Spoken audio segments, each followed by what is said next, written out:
Hello aspirants, welcome in our second video. तो हमारे 20 question तक हो चुका था। हम 21st क्वेश्चन पे आए हुए हैं।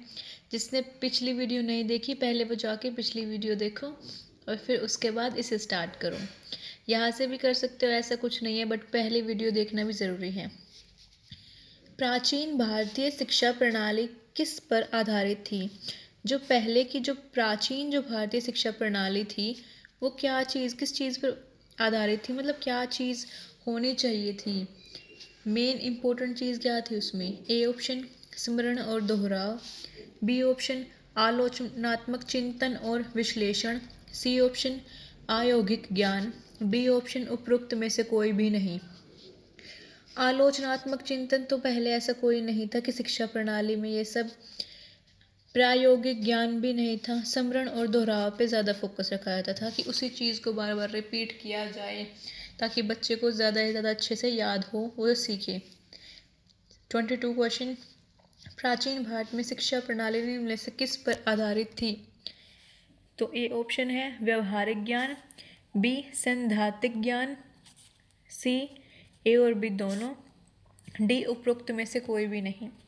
तो व्यवहार का ज्ञान भी दिया जाता था और सैद्धांतिक ज्ञान भी दिया जाता, दोनों ज्ञान दिए जाते थे। तो इसका मतलब ऑप्शन हो जाएगा सी, ए और बी दोनों। 23rd क्वेश्चन क्या कहता है? प्राचीन भारतीय शिक्षा प्रणाली में प्राथमिक शिक्षक कौन थे? पहले जो प्राचीन भारत में थे, शिक्षा कौन देता था? पहले ऐसे नहीं होते थे कि जो टीचर्स बने किसी भी कास्ट के बन गए, कुछ भी हो बन गए तो वो शिक्षा देने लग गए। पहले ये था कि जो ब्राह्मण होते थे पढ़ाने वाले, मतलब जो भी पढ़ाएगा उन्हें ब्राह्मण कहा जाता था। ब्राह्मण है पढ़ाने वाला। पहले उन्हें ये नहीं, उनकी जात के हिसाब से नहीं देखा जाता था, उन्हें ज्ञान के हिसाब से देखा जाता था। पहले ये कास्ट वगैरह नहीं थी कुछ भी। 24th, प्राचीन भारत में शिक्षा का उच्चतम स्तर क्या था? उच्चतम स्तर बताना है। प्राथमिक शिक्षा, माध्यमिक शिक्षा, उच्च शिक्षा और तृतीय शिक्षा।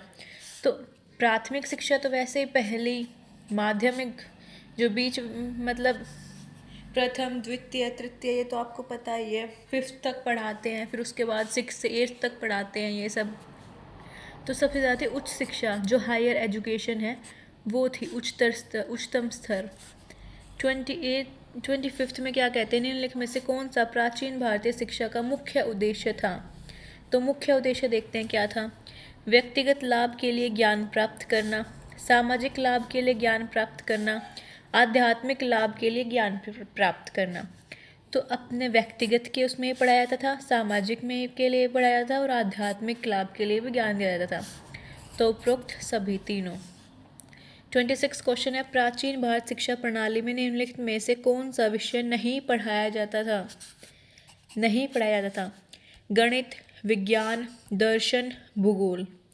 तो भूगोल पहले प्राचीन भारतीय शिक्षा प्रणाली में नहीं था विषय।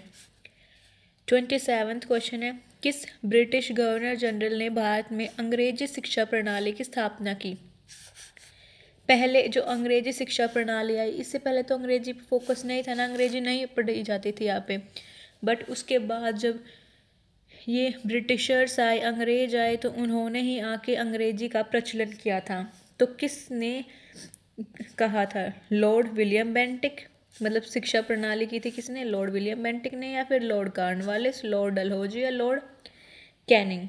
बताओ, ये तो आपने हिस्ट्री में पढ़ा होगा ना। तो लॉर्ड विलियम बेंटिक ने स्टार्ट किया था। 28 है, दुनिया के सबसे पुराने विश्वविद्यालयों में से एक नालंदा विश्वविद्यालय की स्थापना किस राजवंश के शासनकाल में हुई थी? ये हिस्ट्री का क्वेश्चन है कि नालंदा विश्वविद्यालय की स्थापना किस राजवंश के द्वारा की गई थी?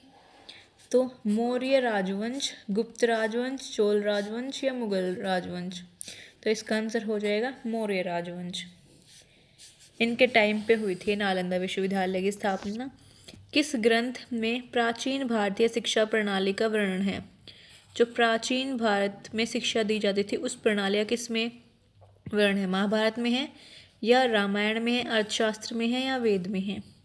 बताओ किस में है? वेदों में दिया गया है, सारी चीज़ें वेदों में बताई गई हैं। 30th क्वेश्चन है, प्राचीन भारतीय विश्वविद्यालयों में प्रदान की जाने वाली सर्वोच्च उपाधि कौन सी थी?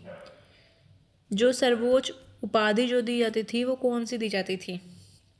PhD, MD, धर्म या शास्त्र? तो इसमें शास्त्र। अभी PhD वगैरह तो अभी आई है, बाद में होने लगी है, पहले शास्त्र थी सर्वोच्च उपाधि विश्वविद्यालयों में। 31 क्वेश्चन, प्राचीन भारतीय विश्वविद्यालय में कौन से विषय पढ़ाए जाते थे? ए ऑप्शन चिकित्सा और शल्य चिकित्सा, बी दर्शन और धर्म, सी गणित और खगोल विज्ञान, डी उपरोक्त सभी। तो इसमें ये सारे के सारे चीज़ें पढ़ाई जाती थी, चिकित्सा, गणित, खगोल विज्ञान, दर्शन, धर्म, शल्य चिकित्सा। 32 क्वेश्चन आता है, प्राचीन भारतीय विश्वविद्यालयों में शिक्षा की प्राथमिक भाषा कौन सी थी? प्राथमिक भाषा बतानी है, कौन सी थी? संस्कृत थी, प्राकृत थी, पाली थी या तमिल थी? बताओ कौन सी थी? तो पहले संस्कृत का प्रचलन ज़्यादा था, संस्कृत थी।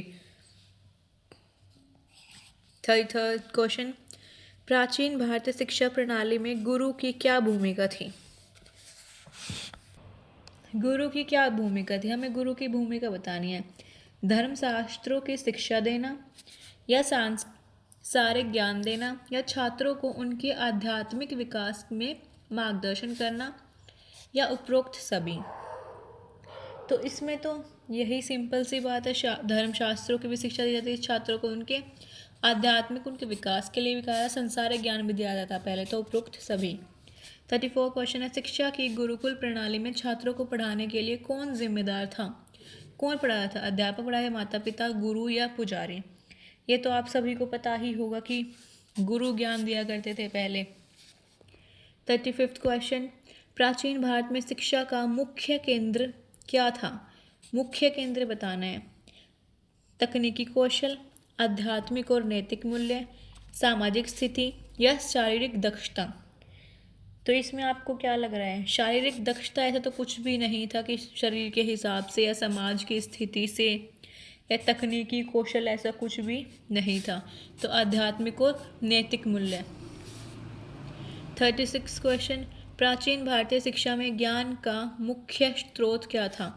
लिखित ग्रंथ, निजी अनुभव, उक्ति परंपरा, मौखिक परंपरा जिसे बोलते हैं, या अवलोकन? पहले लिखित ग्रंथ नहीं हुआ करते थे इतने, या उक्ति परंपरा नहीं हुआ करती, या निजी अनुभव नहीं हुआ करता, या अवलोकन नहीं हुआ करता? बताओ। तो ज्ञान का स्रोत कौन सा है? एक बताओ इनमें से कौन सा हो सकता है? तो इसमें आएगा लिखित ग्रंथ। लिखित ग्रंथ ही हुआ करते थे पहले, जो गुरु थे वो लिखते थे, उन चीज़ों को बताते थे। वो पहले ज्ञान देखा होगा आपने, पहले अशोकों ने पत्थरों पे भी लिखवा दिया था। अशोक ने, महाराज, बड़े बड़े महाराज थे, वो शिलालेख बनवाते थे। 37 क्वेश्चन, प्राचीन भारत में शिक्षा प्राप्त करने के योग्य कौन था? पहले कौन शिक्षा प्राप्त कर सकता था?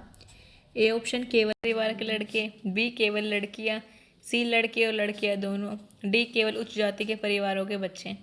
तो पहले बस उच्च जाति के परिवारों के लड़के ही पढ़ा करते थे। 38 गुरुकुल प्रणाली में शिक्षा के लिए आयु सीमा क्या थी?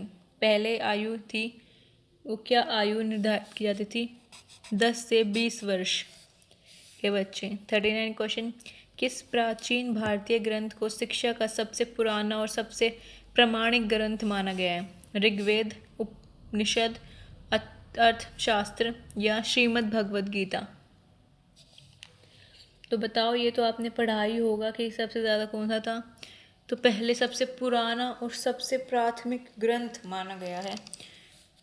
किस प्राचीन भारतीय ग्रंथ को शिक्षा का सबसे पुराना और सबसे प्रामाणिक ग्रंथ माना गया है? ऋग्वेद, उपनिषद, अर्थशास्त्र और श्रीमद् भगवद गीता? तो ऋग्वेद। 40 क्वेश्चन है, किस प्राचीन भारतीय ग्रंथ को राजनीति और अर्थशास्त्र पर एक व्यापक मार्गदर्शक माना जाता है और इसकी शिक्षा की जानकारी भी शामिल है? ऋग्वेद, अर्थशास्त्र, उपनिषद और भगवद गीता? इसमें उपनिषद आएगा। थैंक यू, मिलते हैं नेक्स्ट वीडियो में।